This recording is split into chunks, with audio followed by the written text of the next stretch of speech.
Hello and welcome to Liam's Lyceum. I'm your host, Liam, aka Himvar, and today I finally have another book haul video for you.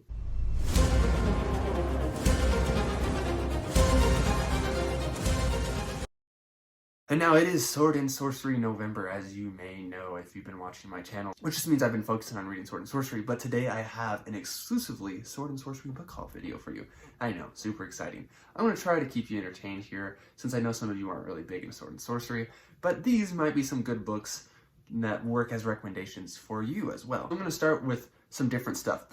You may notice I have some magazines here. I have some Conan pastiche, I have a decent amount of that. I also have some anthologies, and some other things. So I just kind of wanted to get it out of the way and go more into stuff kind of what I think might capture your attention, since I know I only have a few seconds of your time, since you don't always stick around. You can stick around if you like. But to start off, I thought I might start with the anthologies I got. So I got Swords and Sorceries, Tales of Heroic Fantasy. This is from Parallel Universe Press. They actually have 3 volumes out now. The 3rd one just came out this month, I believe. This is just stories of Sword and Sorcery from modern authors. There's no classic reprints here. So we have a story from Steve Lyons, Steve Dilk, Susan Marie McDonald, Jeff Hart, Gary Lynn, Eric Ian Steele, Chadwick Ginther, Adrian Cole. So that's not bad. I believe this is based in the UK, but I'm looking forward to getting to this anthology, of course, because Sword and Sorcery does do a decent job of thriving off short stories, and so I'm looking forward to it. And then probably looking forward to volumes 2 and 3 afterwards. And then likewise, we have another anthology, Savage Scrolls, Volume 1, or Issue 1. Yeah, Volume 1. So this is from Pulp Hero Press. This is edited by Jason Ray Carney, which I think is one of the editors or something on Whetstone magazine, which is a Sword and Sorcery magazine. But I'll just read some of the authors. In this one, we have Adrian Cole again, Steve Dilks again, Steve Lyons again, David C. Smith, Fred Blosser, D.M. Ritzlin, Howard Andrew Jones, and James Enge. I don't know how to say his name. E-N-G-E. I'm sure someone who's watching this video knows how to. But I love the cover on this one. I think it looks awesome. I don't think this is very old. Maybe it came out last year. I just realized how awesome the press of Pulp Hero Press was. And so I'm looking forward to more Savage Scrolls, of course. Maybe one of these days I'll write enough stories to get one of mine featured in one of these anthologies or something. But next we have a short story, though printed in book format. It's about 120 pages. Really easy. I actually read this one already. So I just got it. This is Stephen Erikson's Blood Follows. This is the first tale of Bocalane and Corporal Broach. This is actually the first experience I ever had with Malazan, or Malazan, however the heck you say it.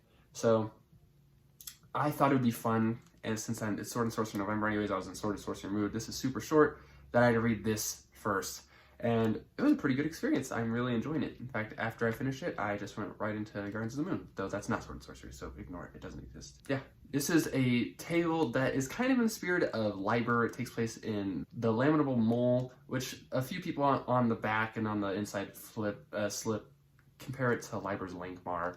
It's a lot more absurd than that. It's a lot more lighthearted and in some ways more gruesome. I didn't like it as much as Fought from the Grey Mouser, but it's not bad, and I think it holds a lot of promise for future books. So anyways, that's Blood Follows. I'm going to try to go through these quickly because I realize I'm already 4 minutes in. So we also have Cole, Exile of Atlantis. This is the compilation of Valentine Del Rey books from Robert E. Howard's works. There's only about 5 Cole stories, I think. I'm not really sure. The first ever Sword and Sorcery story that we can consider without a doubt Sword and Sorcery was a Cole story. Looking forward to reading that. Then we have the second of this Conan compilations. This is the Bloody Crown of Conan. I recently finished The Coming of Conan the Cimmerian. So I'm looking forward to this one. Again, this one says it actually has one of his few Conan novels, the only Conan novel in it. I don't think there's actually very many stories in this one. The first one had like 13. This one only had a couple, I think. So that's fine. They're just longer stories. The volume is a little shorter too. So we have another book I've also already read shortly after I got it. For the Killing of Kings by Howard Andrew Jones, who's one of the more popular modern Sword and Sorcery authors. Now this is the beginning of a trilogy, the Ringsworn trilogy. You can get these in hardback. Mine actually came a little warped, sadly, but I am looking forward to getting to book 2 and 3. I'll actually have a review of book 1, maybe when this comes out, maybe shortly after this comes out. I'm not entirely sure at this point, but this is a fun little book that actually, it kind of is Sword and Sorcery masquerading as modern epic fantasy, and that's probably on purpose, but it really does tick just about every box for Sword and Sorcery, but it really gives me a modern epic fantasy vibe, so I think most of my audience would probably enjoy it, and it's awfully short. And then we have Blood of Ambrose, which is the first Morlock novel, also by James Inga. I don't know how to say his name, sorry. I hear good things about Morlock, and we'll get to a little Morlock later, but this is the first one, and I'm looking forward to reading it. Now let's go into a little bit of the Conan pastiche. So first we have Conan the Magnificent, which I believe is like number 4 or 5 or 6 or something of Robert Jordan's Conan pastiches. I'll get to this one eventually. I don't really know. I like the cover on it though. I got this in a random like lot of books I bought off eBay. Also got this in that same one, Conan the Invincible, which I just read. It was the buddy read for November. You can listen to my thoughts from her review. I'll link that here. But overall, it was a decent read, but you know, he doesn't get the feeling of Conan down right away, or it doesn't really get the feeling of Conan. What can I say? Now I heard better things about John Maddox Roberts, that he does get the feeling of Robert E. Howard's Conan better than a lot of other pastiche authors. So this is Conan the Champion, which I believe is the second Conan novel he wrote. And I can't even remember what the first one is. Oh, no, I do. His first one's right here, I think. It's Conan the Valorous, which this is a trade paperback copy. And I don't know when I'll get to these pastiches, but I think they're just kind of nice to have. And then we have another one by him, which I don't know which one this is as far as he wrote, but it's Conan and the Treasure of Python. I gotta love those covers. We have one more pastiche right here in this pile. This is by Andrew Offutt, which I've read a little bit of, well, only a tiny bit of. First Thieves' World, he's got a story in it. And I believe he also writes like erotica and other things. I'm not entirely sure, but it's got a super awesome St. Julian cover. I think that's how you say that guy's name. Assuming it's a guy, I don't know.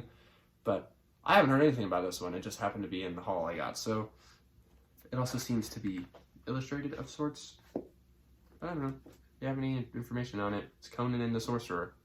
Then we're going to do this next stack, which is also kind of pastiche. So this Kothar Barbarian Swordsman. I mentioned this in my announcement video for Sword and Sorcery November, Kothar and the Magic Sword. And I did not realize that that was not the first book in the series. There's not a lot of information on this series online. Gardner Fox is mostly known for his comic book work, I believe. But this is the first book in the series. Kothar Barbarian Swordsman. Again, pastiche, but I'm looking forward to it, honestly. These next two are a little bit more off the mark as far as Sword and Sorcery goes. We have The Broken Sword by Paul Anderson, which I believe he did write some Sword and Sorcery.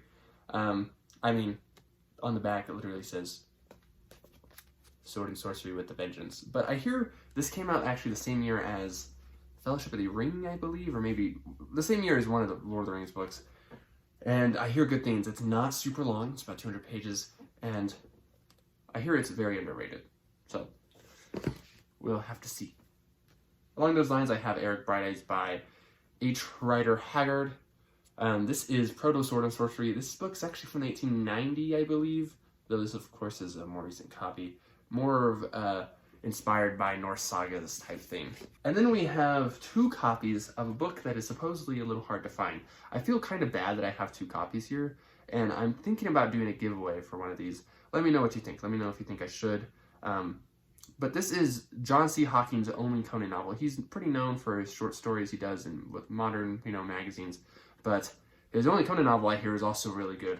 It is a really good pastiche, and that is Conan and the Emerald Lotus. Now, I really like this one. This one's in better shape. There's a little nick on the bottom there.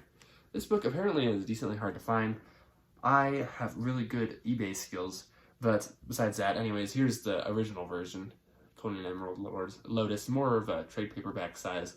Not as nice as far as wear on the book goes, but again, I have 2 copies. I don't need 2 copies, so I'm thinking I may do a book giveaway. But I don't know who the heck would be interested in Conan and Emerald Lotus. Maybe if I give that away, I could read it with you. But then we have a more modern Sword and Sorcery novel by David C. Smith. I heard this one described as literary Sword and Sorcery, and so I decided to get it. It is Sometimes Lofty Towers. This is Pulpiro Press again, and it's not very long like a lot of Sword and Sorcery. I mean, none of these books are very long at all, so if you hadn't noticed the trend already. And so I'm looking forward to getting to this one. I believe it's rather new. I think it might have come out this year or last year or something. So I haven't read officially anything by David C. Smith, but I hear good things. And I thought the sound of a literary Sword and Sorcery kind of intrigued me, to be honest. So, Sometime Lofty Towers.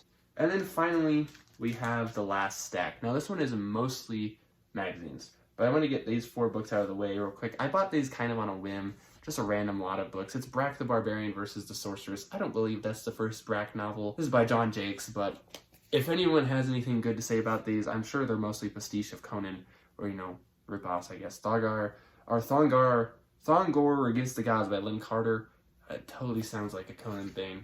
I don't believe that's the first book in the series. We have Swordsman and Superman, which is swashbuckling fantastic anthology. I've looked at a few reviews of this and it seems kind of but I don't know. Again, I just kind of, these books were all together in a line, so I just got them. And then we have Swords Against Tomorrow, which has stories from Lynn Carter, Fritz, Leiber, John Jakes, Lee Brackett, and Paul Anderson, which sounds okay to me, so I don't know, let me know if you know. So they're relatively cheap and I hadn't heard of them. So now we have the Sword and Sorcery Annual from 1975. Fantastic Magazine did this, I believe. This is the only one they did. 1975 is the only year. These are all reprints stuff. I mean, that's one thing I like about modern stuff, is that it's all new stuff that they put in their magazine. They're not reprinting, you know, old Leiber or Robert E. Howard stories, which are still nice to have, I'm sure, don't get me wrong. Especially maybe back in 1975, I'm sure things are a little different. But it does have Queen of the Black Coast by Robert E. Howard, among other stories. So I thought it'd just be nice to have. It's a magazine annual thing, but as you can tell, it's kind of like a trade sort of paperback thing. Doesn't really look like what I'd associate with magazine. Same with this issue of Fantastic. Also, I believe from 1975, yeah, August 1975 issue. I just saw that there was Moorcock's name on there, and so I decided to get it. And I believe it's part 2 of a novella, though, so I'll have part 1. Oops. And then we have Adventures of Sword and Sorcery. Now I have issue 1 right here. And this was a magazine that didn't really last that long. It was in the 90s, and I believe it only had 7 issues or so. Anyways, this is issue 3, I believe. I'm not actually showing that. It has some nice Brian Lee Durfee art, which I like Durfee's art. I believe he did he did the cover for another one of these magazines here. But I really didn't read anything about those. I haven't read anything in those yet. But I thought it'd be nice to have when I wanted some more Sword and Sorcery. I could just crack open another magazine and read a little story real quick. That's one thing about Sword and Sorcery, ladies and gentlemen. It's bite-sized, it's nice and easy. And then I have the Pièce de Résistance. Tales from the Magician's Skull. Now issues 3 through 6, 6 being the most recent. 1 and 2 are a little hard to find. I believe 2 is the hardest to find. But these are some very nice magazines.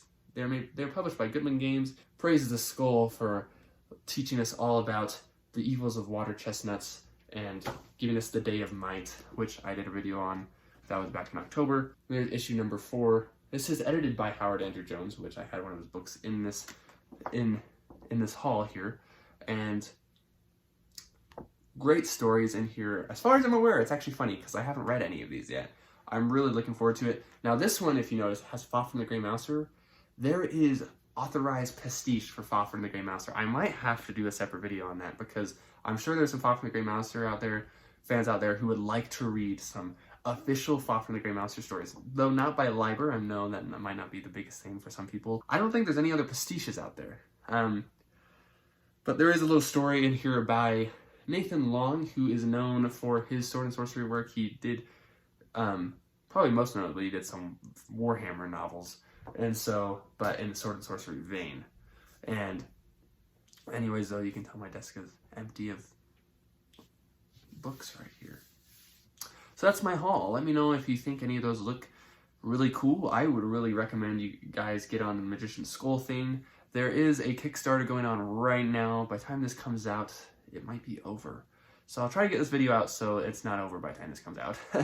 And I can link the Kickstarter in the description as well, so we can get some new issues of awesome Sword and Sorcery. Honestly, I'm hoping, it feels like maybe there might be a little Sword and Sorcery revival going on right now, because if you weren't aware, it hasn't really been that popular for the last several decades. So anyways, this has been Liam of Liam's Lyceum. Thanks for watching my book haul. I'm sorry for people who aren't fans of Sword and Sorcery. I didn't have anything else in there. I have gotten a couple books in the time. That's actually a book I've gotten since I did a book haul. Rise of the Moon, but it's not Sword and Sorcery, technically. So anyways, I'll catch you next time.